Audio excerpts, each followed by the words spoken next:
7% A, B, C, D, E, F, and G. 7% are attending the exam on different days of the same week. Different days based puzzle है। इसमें अलग अलग days पे exam दिया है इन सब 7% ने। और डेज स्टार्ट होते हैं संडे से। Sunday, Monday, Tuesday, Wednesday, Thursday, Friday and Saturday, ऐसे एग्ज़ाम स्टार्ट होते हैं।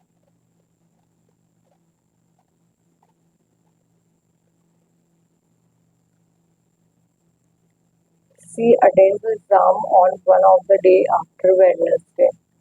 वेडनेसडे के बाद में कहीं सी एग्ज़ाम दे रहा है, या तो वो थर्सडे को देगा, या तो फ्राइडे को देगा, या तो सैटरडे को देगा। ठीक है। The number of person attending the exam C is the same as the number of the before. C is the same as the number of person attending the exam after A. C के before में जितने लोगों ने exam दिया होगा, A के just after में जितने लोगों ने एग्ज़ाम दिया होगा, दोनों सेम होंगे।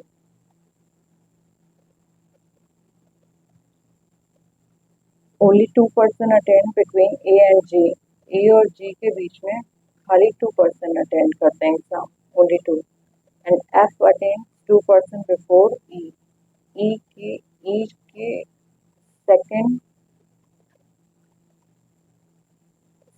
2% को F अटेंड 2% बिफोर E दो लोगों के पहले वो क्या करता है, F अटेंड करता है, तो 1 and 2 F ऐसे एग्जाम देते, ऐसे बैठे होगा। ठीक है। B attend before D. B जो है before D, B before exam देगा D के। B attend admission neither A और नॉर E. B के आसपास, B इन दोनों के आसपास A और E के आसपास एग्जाम नहीं देगा, ये चीज़ है। ठीक है। तो यहाँ पे एक कंडीशन यानी तो हो गई, वेडनेसडे के नीचे ही देगा कहीं एग्जाम C। अब C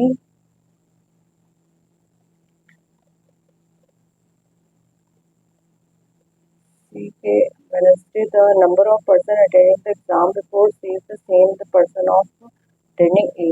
तो C के अबव में जितने होंगे उतने ही A के बिलो में भी होंगे। ठीक है। तो C के अबव में 1 2 3 4 है, तो नीचे अब आफ्टर में A के भी आफ्टर में उतने एग्जाम देंगे, 1 2 3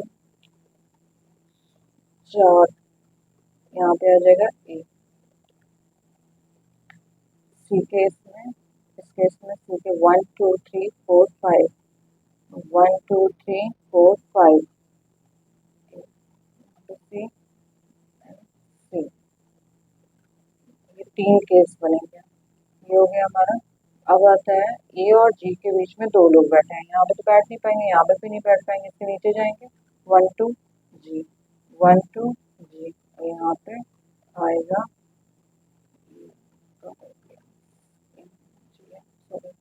ये होगा ए और जी के बीच में 1 2 G।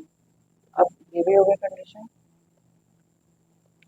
ई जो है वो एफ सेकेंड नंबर पे एफ एग्जाम दे रहा है, तो ई यहाँ पे अगर हम रखते हैं तो एफ सेकेंड नंबर पे नहीं आ पाएगा।